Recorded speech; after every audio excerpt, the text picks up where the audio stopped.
Kukatpally Amor ఆసుపత్రిలో వైద్యం వికటించి ప్రవళిక అనే మహిళ మృతి చెందింది. తొడ తుంటి భాగంలో ఫ్రాక్చర్ అవడంతో 2 నెలలుగా ట్రీట్మెంట్ పొందుతున్న ప్రవళిక నిన్నటి నుంచి వైద్యానికి ప్రవళిక స్పందించడం లేదని కుటుంబ సభ్యులకు సమాచారం ఇచ్చారు సిబ్బంది. రాత్రి ప్రవళిక మృతి చెందిందని తెలిపారు వైద్యులు. వైద్యుల నిర్లక్ష్యం వల్లే మృతి చెందిందంటూ ఆసుపత్రి ఎదుట ఆందోళన దిగారు కుటుంబ సభ్యులు. నా పేరు భానుప్రసాద్ అన్న, మా వైఫ్ పేరు ప్రవళిక. మార్చి 18కి మేము సనత్నగర్ నుంచి బీరంగూడకి వెళ్తున్నాము. మధ్యాహ్నం టైంలో ఇక్కడ అల్సబా హోటల్ కాడ యాక్సిడెంట్ అయింది. అయితే అప్పుడప్పుడు అక్కడ ఉన్న స్థానికులు అంబులెన్స్ బుక్ చేసి ఇక్కడికి తీసుకొచ్చారు. అంబులెన్స్ డ్రైవర్ కూడా బెస్ట్ హాస్పిటల్ అమ్మవారు మంచిది అది ఇది అని చెప్పి ఇక్కడికి తీసుకొచ్చారు. ఓకే, 2,80,000 సర్జరీ అవుతుంది, ఇట్లా పెల్విస్ ఒకటి బొక్కలు ఇరిపోయాయి అది ఇది అని చెప్పారు. సరే చేపించాం, మా దగ్గర అమౌంట్ లేకపోయినా సరే అడ్జస్ట్ చేసుకొని ఒక 2 రోజులు చేపించేసుకున్నాం. అది అయిపోయినాక చెప్పారు మాకు గురించి ఏం చెప్పలేరు. ఫస్ట్ ఆఫ్ ఆల్ బోన్ గురించి ఒక రోజు ఒక ఆపరేషన్ చేసిరు, నెక్స్ట్ డే ఇంకో ఆపరేషన్ అన్నారు. దాని నెక్స్ట్ డే ఇంకో ఆపరేషన్ ఏంది సార్ ఇట్లా అంటే వచ్చినప్పట్లో ఒక స్టోరీ చెప్తారు, మీకు అదైంది ఇదైంది అని చెప్పి ఇన్ని చేసి అన్నీ చెప్పి కిషోర్ రెడ్డి అన్నట్టయినా అంతా చేసినాక ప్రతి వారం వస్తున్నాము, 1,00,000 రూపాయలు కడుతున్నాము. బ్లడ్ లేదంటారు, అది లేదంటారు. వారం 1,00,000 రూపాయలు తీసుకొచ్చి కడుతున్నాం. మొన్న అడిగినాం, నేను మా బొమ్మడిది, మేమేమో అంబానీలమ్మా, మా దగ్గర పైసలు మాతోటి కాదు సార్, మీరు అన్నారుగా లాస్ట్ టైమే కుట్లు వేసేస్తున్నారుగా, కుట్లు వేసేసేయండి, మాతోటి కాదు అని చెప్పి అన్నందుకు సరే సాటర్డే వస్తే సాటర్డే లేడు, సెకండ్ సాటర్డే ఎవరైతే కిషోర్ రెడ్డి సర్జరీ చేస్తాడో ఆయన రాజమండ్రికి పోతాడంట ఫ్యామిలీతో గడపడానికి, మీరు మండే రోజు రండి అన్నాను. మండే రోజు వద్దాం అనుకున్నాం. మా వైఫ్ అప్పటికన్నది, నేను ఈసారి హాస్పిటల్ పోతే నన్ను చంపేస్తారు, నాకు నరకం చూపిస్తారు, వాళ్ళు ఉల్టా పల్టీ వేసి ఇట్టు పడితే వేసేస్తారు, నేను రాను దాన్ని సంజాయించి చేసి మంగళవారం రోజు తీసుకొస్తే మధ్యాహ్నం చేయాల్సిన ఆపరేషను ఏమన్నా అంటే ఓటీలు ఖాళీ లేవు, ఓటీలో ఫుల్ బిజీ ఉన్నాయి. అంటే మేము పైసలు కడతలేమా, ఫ్రీగా ఇస్తురా గవర్నమెంట్ హాస్పిటల్ ఇదేమన్నా, మేము పైసలు కట్టినాక ఓటీలో లేదు. వాళ్ళకి నచ్చితే టైం ఉంటే రాత్రి 11:30-12 గంటలకు ఆపరేషన్లు చేస్తారు. చేసింది వచ్చింది. ఎవ్రీ టైం ఆపరేషన్ అయితే పిలిచి మాట్లాడిపిస్తారు. మొన్న రాత్రి ఆపరేషన్ అయినప్పుడు ఖాళీ మా అత్తమ్మకి చూపించారు, పంపించేసారు. పొద్దుల 6 గంటలకు పోతే చేతులు కట్టేసారు, ఆమెకి మత్తు దిగింది, ఇట్లా అని చెప్పి విన్న నోట్లో పైప్ పెడితే రా అని చెప్పి పిలిచింది. నన్ను తీసుకుంటా సరే ఒక 1 అవర్ తీసుకుపోతామన్నాను.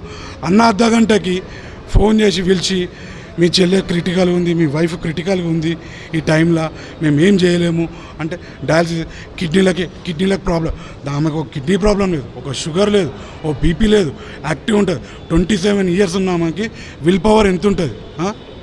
హౌస్ వైఫ్ ఏమి కష్టపడి ఉప్పర్ పనులు అవన్నీ ఇంట్లోనే ఉంటాయి కదా, తిని కూర్చున్నట్టు ఉంటాగా.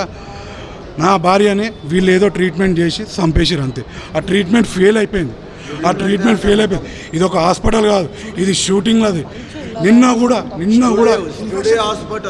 ఇప్పుడు బ్యాక్ సైడ్ పోండి, ఈరోజు షూటింగ్ ఎందుకు వెళ్ళారంటే చనిపోయిందని చెప్పేసి బ్యాక్ సైడ్ నిమిషాలకి పోలీసు వాడు వస్తాడా, నేను కంప్లైంట్ ఇవ్వలేదు. వచ్చి నేను కుకట్పల్లి పిఎస్కేలో వస్తున్నా, ఆధార్ కార్డు ఇవ్వండి మీ వైఫ్ అని చెప్పి తీసుకొని నాతో సైన్లు పెట్టిస్తామని చెప్పి డిసైడ్ అయ్యారు. మా ఫ్రెండ్ రాజేష్ అతను వచ్చి అట్టెట్లా పెడతాము, తేలుగు అంది ఎట్లా పెడతామని చెప్పి చింపేసే. రాత్రి నుంచి నాన్ స్టాప్ మబ్బులు 5 గంటల వరకు ఫోన్ చేశారు, నువ్వు రా, నేను మాట్లాడతా చేస్తా, గాంధీకి పంపిస్తా మా బాడీని అది ఇది అని అన్నారు. పొద్దుల 9 గంటలకి ఏమంటుండు, నువ్వు 9 o'clock వరకు బాడీ తీసుకోకపోతే నేను తీసుకొని చూపిస్తాను, వాళ్ళ దమ్ము ఉంటే వచ్చి తీసుకోమని చెప్పు. ఎస్ఐ డాక్టర్లు అంటే మాదేం తప్పులే, ఆమెకి ఇన్ఫెక్షన్ అయిపోయి ఎస్సీ లోపల గ్యాస్లు పెరిగి అట్లా అయిపోయినాను. వాళ్ళకి అవన్నీ తెలియదా? సర్జరీ చేసేటప్పుడు షుగర్ టెస్ట్ అన్నీ చేస్తారు. ఆమెకి నేను ఒక్కటే రోజు 40 నుంచి 50 ఇంజక్షన్లు ఇచ్చారు. అగర్సే వాళ్ళు చేసిన సర్జరీ ఏదో ఫ్లాప్ అయి ఉండొచ్చు, దానివల్ల బీపీ మంచి ఉన్న బీపీ ఎక్కువ ఉంటే తక్కువ చేయొచ్చు.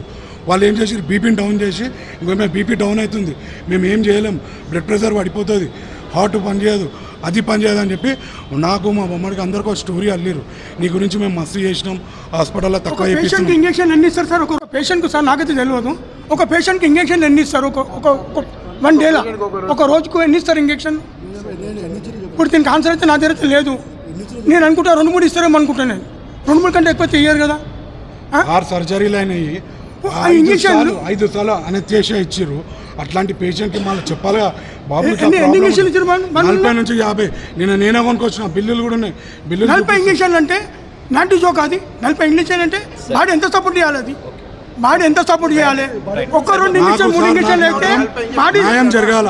ఇదైపోతుంది. న్యాయం 40 జరగాల. ఇంజక్షన్లు అంటే ప్రతిసారి సర్జరీ చేస్తా అని చెప్పి డే 1 నుంచి ప్రతిసారి సర్జరీ చేస్తా అని చెప్పి ఓకే అని చెప్పేసి అని మేము అగ్రి అయిన తర్వాత రేపు చేస్తామని చెప్పేసి చెప్పారు. ప్రతిసారి రాత్రి ఏ పిచ్చోడన్నా సరే రాత్రి 11:30కి 12 గంటలకు సర్జరీ చేస్తాడా? పొద్దున్న చేస్తా అని చెప్పినోడు ఎనస్థీషియా అయ్యింది చేయరు కదా, ఎనస్థీషియా అయ్యింది చేయరు కదా. నువ్వు ఆ రాత్రి చేసేది ఉంటే మాకు అప్పుడే చెప్తావు కదా.